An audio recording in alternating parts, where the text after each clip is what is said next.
Buenas tardes, ¿qué tal están? Bienvenidas y bienvenidos al programa de hoy, lunes 14 de marzo, aquí en Onda Mezquita 7 Televisión y como cada tarde en Córdoba de cerca. Esperamos que hayan disfrutado de ese fin de semana y comenzamos este primer episodio, este primer programa de la semana hablando de un centro que trabaja por y para aquellas familias que sufren enfermedades raras. Hablamos del Centro de Referencia Andaluz de Enfermedades Raras, que abastece las necesidades y con recursos, ¿no? Y le da herramientas a estas familias que necesitan tanto apoyo, tanta visibilidad de esas enfermedades que no se conocen y por tanto pues ellos trabajan para dar cobertura. Tenemos con nosotros a la secretaria del Centro de Referencia Andaluz de Enfermedades Raras, Ana González. Muchísimas gracias por acompañarnos en la tarde de hoy, bienvenida. Bien hallada, y a vosotros gracias por darnos visibilidad. Y a su lado está Monse Aranda, socia de la federación, ¿no?, de este centro. Muchísimas gracias, igualmente bienvenida. Gracias a vosotros por darnos voz. Buenas tardes. Gracias a vosotros, ¿no?, por esa labor que hacéis con el fin de empoderar a estas familias que no tienen visibilidad, que no tienen voz, que muchas veces se encuentran pues desamparadas, ¿no?, y no tienen un respaldo cuando necesitan muchas herramientas, muchos recursos, mucho apoyo sobre todo, porque al final dedican tiempo pues a esas familias que padecen a estas enfermedades.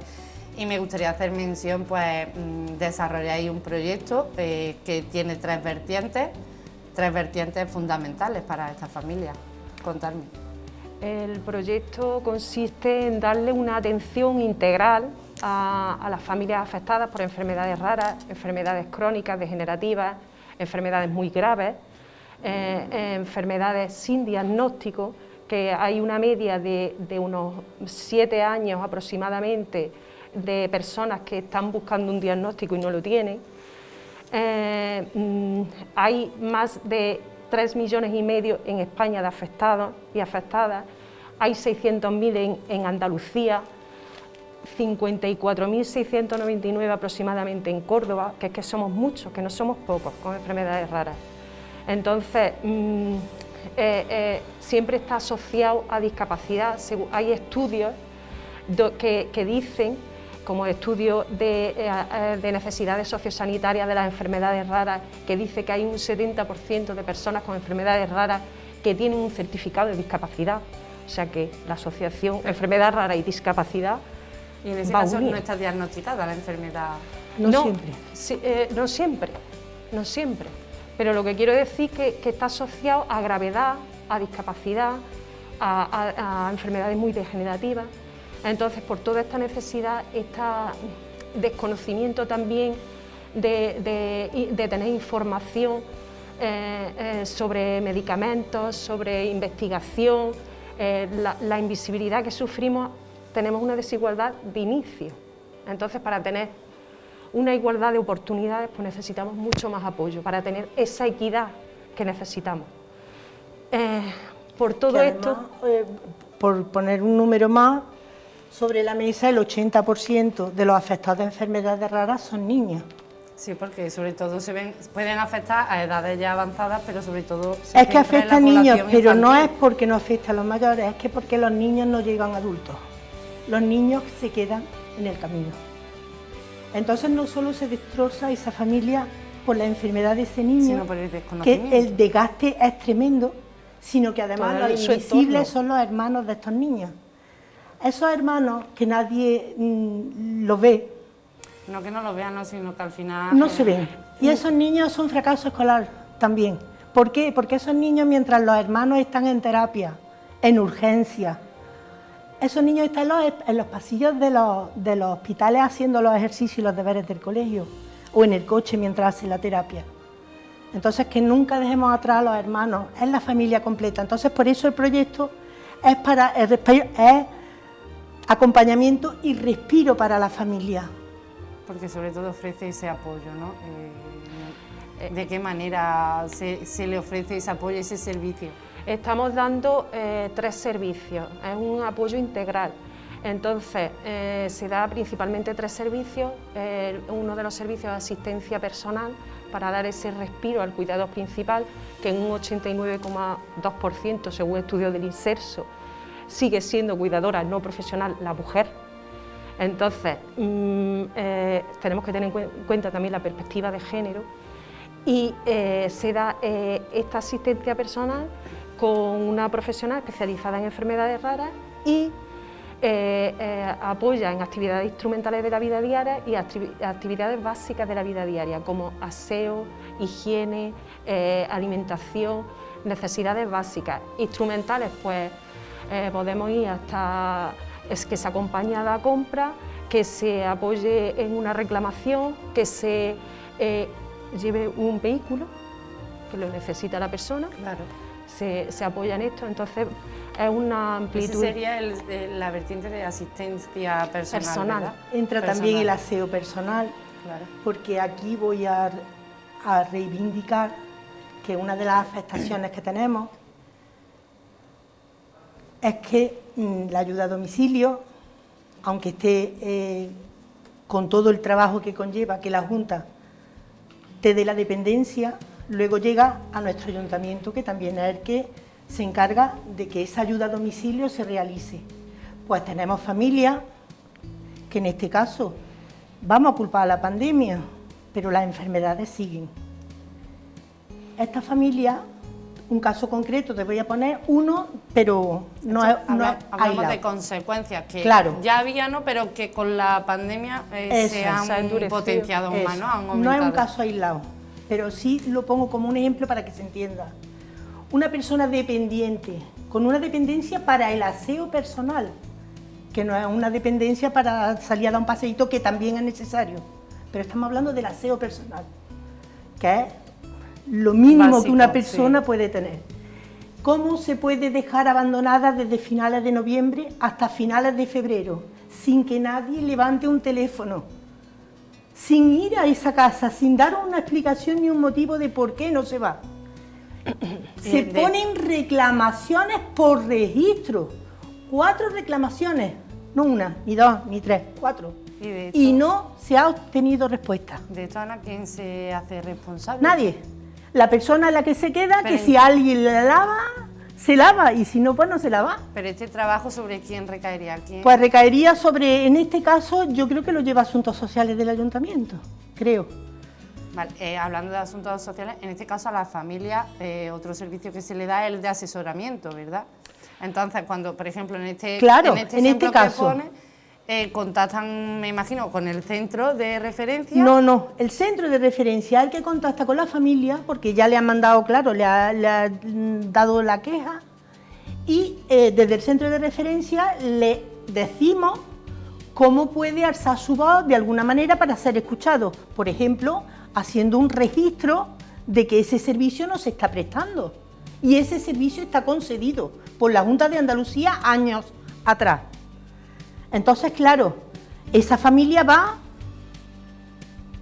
y prepara esa reclamación. Sí, pero hasta que se le da no hay una respuesta. solución, Ahora mismo no hay respuesta, y durante 4 meses mientras que, no que se ponga cada uno en ese lugar, un poquito nada más. Que empatice. Ahí está también el servicio de asistente personal que está ofreciendo también el centro. CRAE, para solventar también situaciones en las que esas necesidades, claro, que no se están cubriendo por parte de la Junta de Andalucía en este caso, ¿no? Y el ayuntamiento, que es el que lleva también la ayuda a domicilio. Ahora hablaremos de otros casos, ¿no?, que se han visto afectados a raíz de la pandemia, esas consecuencias que son varias, pero me gustaría que me comentaseis en qué se centra el apoyo escolar, el apoyo a niños, ¿no?, porque mencionaba que hay niños que hacen los deberes en los pasillos de los hospitales, entonces, ¿qué servicio se ofrece aquí? Bueno, también se me ha quedado una cosilla por comentar que es muy fundamental también, que nosotros sabemos en tiempo real cómo está funcionando esa asistencia personal, porque se ha habilitado específicamente una app para que los usuarios o usuarias en su mismo móvil con un código y contraseña entran y ahí pueden, se puede acceder ahí, y hay una ficha de control donde se especifican todas las actividades que se están haciendo diariamente. Además hay un equipo detrás, de una comisión de trabajo que controla y supervisa si hay alguna incidencia, algo que modificar, se puntúa y se da esa satisfacción, hay una encuesta de satisfacción, y todo eso se sacan informes estadísticos con esta aplicación. Que también con el fin de mejorar. Claro, y además es tanto para los niños como para los hermanos, o sea, para los niños afectados como para los hermanos. Y después el servicio que comentabas de apoyo educativo también consiste en un maestro de educación especial que va a domicilio y apoyaría tanto a los hermanos como a los afectados o afectadas y se les ayuda con las tareas escolares, pero además se ve si tienen las necesidades que tienen en su adaptación curricular. Y en esas necesidades también se trabaja. Por ejemplo, si un niño necesita una estimulación cognitiva de estimularle la percepción, atención, memoria, psicomotricidad fina, tan fácil como el conteo de los dedos para hacer una cuenta, a lo mejor un niño no puede, o le cuesta trabajo, pues se desarrolla esa psicomotricidad para poder acceder a hacer una suma. Tan básico como eso, es como las necesidades básicas para poder mejorar en la escuela, en el ámbito educativo. Claro. Esto también se controla con una ficha de control. Aparte de eso, también se da el servicio que habéis hablado antes de información y asesoramiento. Que ahí vais ahora porque me gustaría también que se asesora también acerca de las ayudas que pueden solicitar estas familias, ¿no? Porque muchas pues no tienen los suficientes recursos, por ejemplo, económicos, porque, como mencionaba, en muchos casos son la mujer la que deja de trabajar, entonces a lo mejor solo entra un sueldo o la familia tiene que dejar el trabajo porque tiene que dedicar toda la atención al niño, a la persona que padece una enfermedad rara. Entonces no tienen ese suministro económico y se le asesora acerca de qué ayudas pueden solicitar. Pues se le asesora se le hace un plan individualizado. Primero se estudian las necesidades de la familia en su entorno social, todo el ámbito familiar, y se le hace un plan individualizado de atención. En este plan se le dan herramientas para ese empoderamiento de esa familia, que sepan los recursos sobre su enfermedad. Claro. Por ejemplo, se le da información de la enfermedad, de ensayos clínicos, de medicamentos huérfanos, se le da información de centros de referencia, los centros CESUR, se les da información sobre la solicitud de discapacidad, se le da información sobre la solicitud de la dependencia, de la tarjeta más cuidada, se le empodera también con la brecha digital que estamos teniendo, porque se asesora sobre los certificados digitales para relacionarse con la administración, sus usos del certificado digital y el uso de nuestra aplicación también, para que puedan desenvolverse de forma autónoma. Al final viene a ser como sus manos, sus pies, ¿no? Porque en esas situaciones muchas familias se pueden encontrar perdidas de no saber por dónde tirar, qué camino tomar. Y ahora hablamos de esas consecuencias a raíz del COVID, porque han sido 2 años duros respecto a que pues, se suspendieron las actividades que se desarrollaban para recaudar fondos, no se ha conseguido financiación, sin financiación al final es muy difícil sobrevivir, sobre todo de cara a la investigación, sobre todo a la importancia también de visibilizar las enfermedades raras que a día de hoy son muy desconocidas, un tema tabú, y que además pues, se cerraron centros, o sea que va todo de la mano.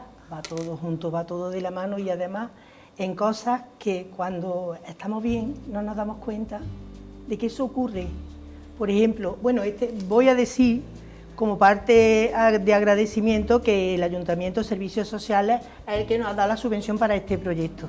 La subvencionado en el 80%, el 20% la suma CREA. Claro, claro, no es total, pero bueno, hay una subvención sí, bueno, que toda ayuda, todo grano de arena, pero el apoyo. Claro, lo mismo, pero también reivindicamos. Nuestra tarea también es reivindicar, que se conozca la problemática. Me gustaría, haciendo una pequeña pausa, Ana, hablando de problemática, ¿no? ¿Cuál es el problema de que no se invierta en investigaciones, de que haya tanto desconocimiento acerca de enfermedades? Sinceramente no lo sé, yo pensaba que es que antes no había recursos económicos, pero resulta que hay un COVID en el mundo, oye, y se ha sacado alguna vacuna en menos de 1 año, entonces yo ya ahí he perdido. Y creíamos que tardábamos 10 años. Claro, entonces ahí nos hemos perdido. También se decía que era por la escasa cantidad de personas que padecen esto. Yo te he dicho que los datos sí, por eso me extraña. Es por la falta de visibilidad. Yo siempre pienso que primero visibilidad, concienciación, y cuando la sociedad lucha y se une para conseguir algo, se consigue. Mira, un ejemplo. Eso es así. Y yo siempre digo también que para crear una necesidad, para que se te cree una necesidad tienes que padecerlo, o sea, tienes que sufrirlo. Y a raíz de ahí Pero dices, nos puede tocar a cualquiera, ¿eh? O conocerla. Claro, o conocerla. Porque, por ejemplo, el cáncer, desgraciadamente, el cáncer no se ha conocido en mucho tiempo. Era una palabra tabú, nadie la conocía. Y hoy por hoy, al menos escucharlo, bueno, eso, son 3,5 millones de personas con enfermedades raras afectadas en España y de cáncer 1,5 millones. Lo digo para que equiparemos las cantidades. Es visibilidad. El COVID, lo que mencionaba del COVID, y al final el COVID ahora hay otra vertiente, que es el COVID persistente, que se considera... Es decir, y una última cosa que sí me gustaría decir, sí, por es supuesto, hacer un llamamiento a nuestro ayuntamiento, porque a las personas con enfermedades raras tienen que ayudarnos a ser visibles, no a escondernos. Entonces, si un autobús, la rampa de un autobús no funciona, eso hace que nuestras familias se queden en la casa. Primero, para no pasar la vergüenza de que cada vez que se sube se queda la rampa atascada, sobre todo en el número 6, pero bueno, el 94%, vamos a dejarlo en ese poquito, no funciona.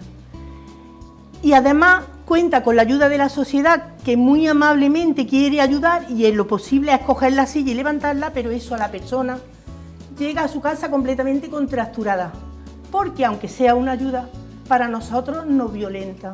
Claro. Entonces queremos que esa rampa, por favor, salgan, porque nuestro billete vale el mismo que el de todos.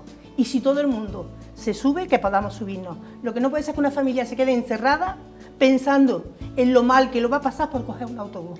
No, por favor. En la época que estamos no lo permitamos. En el siglo que vivimos y con todo, tantos avances que hay, tecnológicos y demás, pues es algo tan básico como eso, evidentemente. Y lo que mencionábamos, ¿no? Esas consecuencias del COVID, que se cerraron muchos centros, muchas familias pues se quedaron pues sin servicio de terapeuta, claro, y otros servicios. No sé, eso cómo lo habéis vivido, las familias. Pues cada vez más encerrados, menos visibilidad, cada vez más encerrados. Si no tienes fuerza para luchar porque te vea un especialista, porque en la parte clínica también ha afectado muchísimo. Entonces, una persona con una enfermedad que no tenga esa revisión clínica... Claro, pero al final termina por no, entre que no te llaman.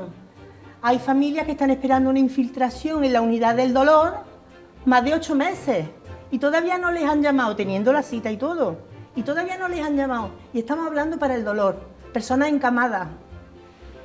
Es que es una realidad tan dura que yo creo que si la pusiéramos encima de la mesa sin ningún tapujo, nos daríamos cuenta de la realidad que estas familias están viviendo. Y creo que hay que atajar los problemas de frente. Hombre, todos tenemos el mismo derecho a vivir no esconderlo debajo de la alfombra. O con la mejor calidad posible. Y nos sentimos escondidos debajo de una alfombra, como la basura. Pues aquí estamos nosotros para dar voz, dar visibilidad, ayudar en lo que podamos, pues siempre que nos necesitéis. Dime, Monse, que querías comentar algo. No, nada, lo ha dicho ella con toda la emoción del mundo y me encanta. Porque pues así es como transmitir. Lo dicho. Yo aquí... solamente pido eso, que se pongan un tiquito, un momento, que se dedique cada persona a decir, si no tuviera SEO, si no pudiera salir de mi casa, si no pudiera... ¿De qué nos vale que luego venga un día mundial muy bonito y que todo el mundo se haga la foto? Ana, tan simple como cuando estaba el confinamiento y todo el mundo estaba loco por salir a la calle. Pues nosotros es nuestra vida, porque no tenemos, bueno, ni siquiera, bueno, Vincosa no existe para la discapacidad, existe para otros problemas, pero para la discapacidad no existe. Tenemos familias que tienen que estar bajando la silla con un wichi por un balcón y sí, la persona baja arrastrándose por los escalones. Esa realidad está aquí en Córdoba y el ayuntamiento tiene conocimiento de eso, porque también se ha registrado. Entonces, son muchas necesidades, muchas decadencias, ¿no?, las que hay aún a día de hoy. Y como os decía, pues para cualquier cosa que necesitéis, dar voz, dar visibilidad, porque es muy importante dar visibilidad en estos casos. Total. Con el fin de que al final pues se consiga esa financiación, se consiga dar cobertura, se consigan más servicios, ¿no?, para las familias que tanto lo necesitan. Muchísimas gracias por habernos acompañado en la tarde de hoy, de verdad, enhorabuena por ese trabajo que hacéis, esa lucha diaria, esa lucha incansable, y solo me queda pues transmitiros fuerza y acompañaros, ¿no?, en lo que podamos. Pues muchísimas gracias. Muchas gracias. Como ya sabemos, nuestra ciudad está llena de talento, de arte y de cultura. Para hablar con nuestro siguiente invitado nos hemos desplazado en Córdoba de cerca, nos hemos desplazado junto a la Corredera en el casco antiguo de la ciudad, un lugar con encanto y con historia, y concretamente nos hemos ido hasta los estudios Eureka, donde nos recibía nuestro invitado, el productor y músico cordobés Fernando Vacas, que nos abría la puerta de su estudio en un patio cordobés, sin duda un lugar emblemático, y donde nos dejaba la siguiente charla. Romero, Romero, Romero verde. Vengo de familia flamenca, del campo La Verdad. Familia que siempre en todas las fiestas ha sonado una guitarra, han sonado palmas y se han escuchado canciones del flamenco, y sí es verdad que aparte yo tenía una sensibilidad especial hacia otras músicas. De pequeñito ya aparte estaba yo escuchando folk británico y música que venía de Estados Unidos, con lo cual, bueno, pues tuve ahí mi pequeño dilema entre la música tradicional, el flamenco en Andalucía, o la música nueva o alternativa que venía del extranjero. Al final me he ido decantando, bueno, digamos que la música me ha elegido como para que sea un puente entre las dos cosas. Y actualmente, pues, vamos, lo mismo trabajo con Remedios Amaya, con Estrella Morente, que por ejemplo con House Girl, o con una chica hace poco que ha estado en el estudio, Leila Brooking, que venía de Nueva York. O sea que, bueno, ahí estamos entre dos aguas, como decía Paco de Lucía.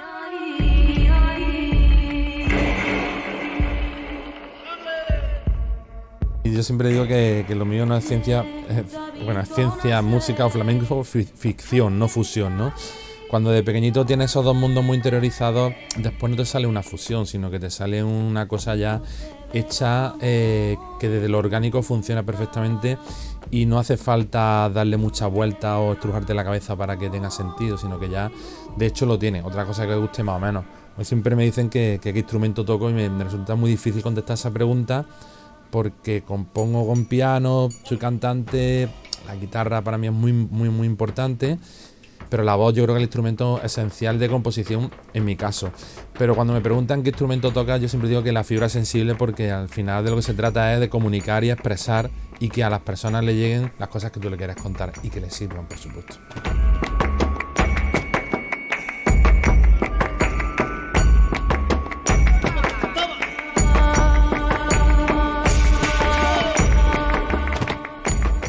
A mí me gusta siempre arrancar los proyectos como si fueran únicos y completamente nuevos. Eso es muy importante. Me gusta, no por egocentrismo, sino por manera de ser. Me gusta siempre intentar encontrar la originalidad. Eso es lo primero. Y después yo creo que la humildad siempre es muy importante en todo lo que hagas en la vida. Con lo cual, si tienes ganas de aprender y lo haces desde la humildad, siempre al final pues llega a tener un consenso con las personas que trabajan contigo. Es verdad, también ha habido veces que, bueno, también ha habido otros artistas y otras artistas que a lo mejor no hemos llegado a un consenso artístico, pero han sido un 3% de todo.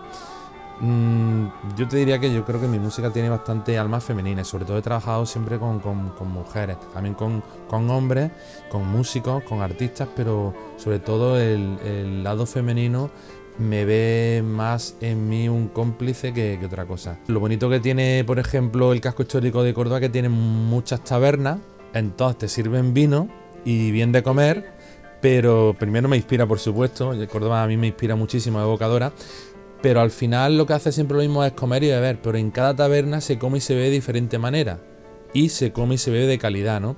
Pues bueno, mi música es algo parecido. No sé, es que yo creo que va en la persona.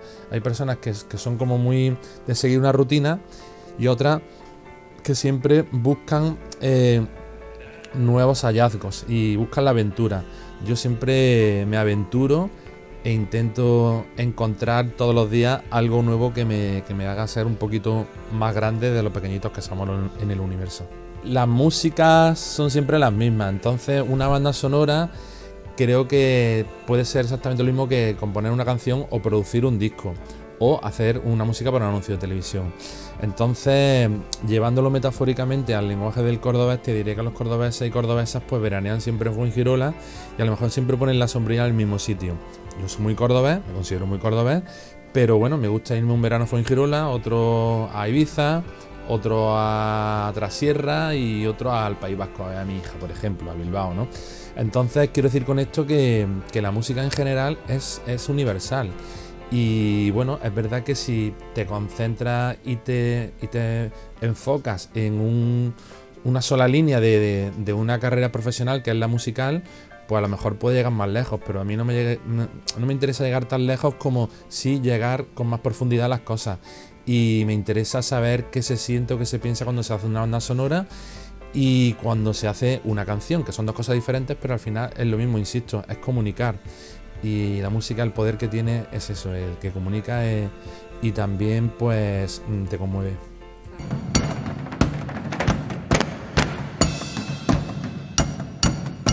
En la ópera flamenca A través de la luz yo quería mostrar el comportamiento del ser humano y digamos la lección que te da la vida, en que a veces pensamos que nunca pasa nada, que es todo muy aburrido y que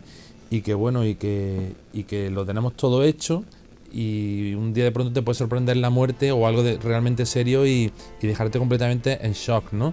Entonces, en A través de la luz se quería plasmar el sentimiento de que hay que vivir el día a día, de que la vida son dos bailes y que la vida es única e intransferible de cada persona y que la tiene que disfrutar y vivir y compartirla con los demás.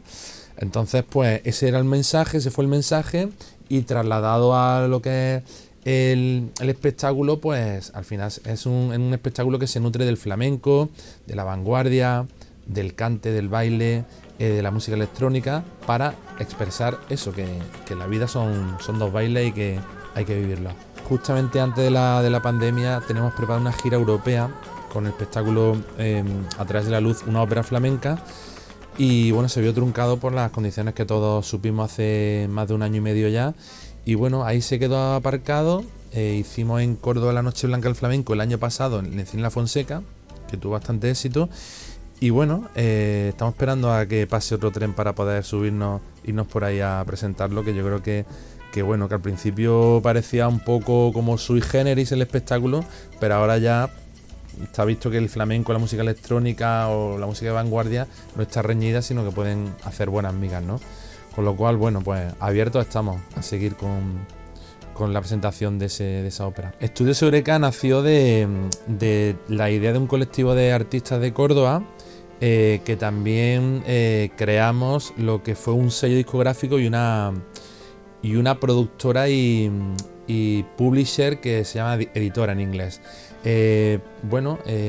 Estábamos muchos grupos que digamos que éramos muy celosos de nuestra música, y siempre las leyes del mercado te hacen hacer las cosas de una manera, incluso a veces te hacen no que te vendas, sino que pases por un aro para poder así hacer comercial tu música. Y pues otra vez nosotros no miramos solo por lo comercial, sino miramos por el lado de la calidad, y teniendo el control de todos estos procesos, digamos mercantiles, de grabar el disco, promocionarlo y lanzarlo, la única manera de tener control de todo ese proceso es creando tu propia compañía de discos y teniendo tu propio estudio. Y a partir de ella, pues bueno, empezaron a venir desde Russian Red, How Gelb, La Negra, Remedios Amaya, y bueno, por aquí han pasado María de Medeiros también, que es muy amiga, muy interesante, ella, la actriz, compositora, música de jazz, por aquí han pasado pues todo el mundo, y tengo que decir que sobre todo gente del extranjero, porque cuando vienen al estudio y ven el patio cordobés y las máquinas y el proceso de trabajo que tenemos, que es muy abierto pero después muy ordenado, pues no es que se sorprenda, pero le encanta venir aquí. Y Córdoba tiene aparte un embrujo especial para atraer a las personas con sensibilidad. El colectivo Eureka parte de una serie de artistas, pero que también nos remangamos y nos ponemos las pilas para hacer que las cosas funcionen, ¿no? Eso también lo está demostrando ahora mismo, pues, desde Niño de Elche, que es su propio manager, no el que consigue los conciertos, que es Estefanía Serrano, pero sí su propio manager, a Zetangana, que controla todo su proceso también creativo, ¿no? Creo que en Eureka lo bonito ha sido, pues eso, es como los nuevos hortelanos. Antiguamente el hortelano te plantaba y te sacaba las patatas y los tomates y se vendían en un mercado, al precio que fueran, que le dieran. Con los artistas y con los músicos ahora mismo es muy parecida la situación, porque ya no solo tienes que hacer música, sino que también pues tienes que tener una empresa que pueda facturar, que pueda comercializarlo, y bueno, al final pues se trata de ponerte la pila en ese tipo de cosas que no nos gustan a los artistas, pero que al final es mejor tenerlas claras porque tienes pues más facilidad para poder defenderte. Y en el caso de Eureka, tanto Eureka como el colectivo que hemos montado ahora para el proyecto Córdoba Ciudad de la Idea, somos artistas, pero también intentamos gestionar nuestro arte con arte. La masterización es como si, a ver, imagínate que tú has sacado una cesta con muchas fresas y unas son de una manera, otras son de otra, otras grandes, otras pequeñas, otras están rotas, otras están puesto malas. Masterización es coger todo eso y después darle forma, darle una unidad y dejarlas que se puedan comer y que te puedan entrar por los ojos. Eso es la metáfora musical y poética de la masterización. Una masterización, una vez que tú has terminado la creación y lo has mezclado, es el que tenga el sonido redondo, el brillo, la profundidad, para que la gente lo pueda escuchar en todas partes del mundo y que a todo el mundo le guste.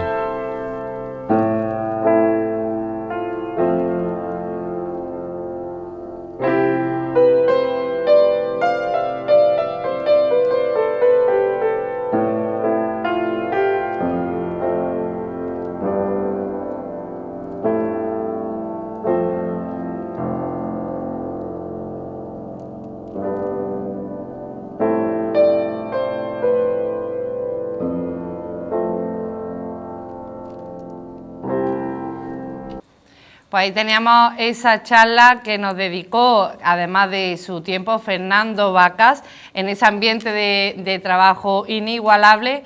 Y con esto nos quedamos. Esto ha sido todo por hoy. Volvemos mañana a partir de las 3, como siempre, aquí en Onda Mezquita 7 Televisión, en Córdoba de cerca, con más invitados y con más actualidad. Que tengan buena tarde.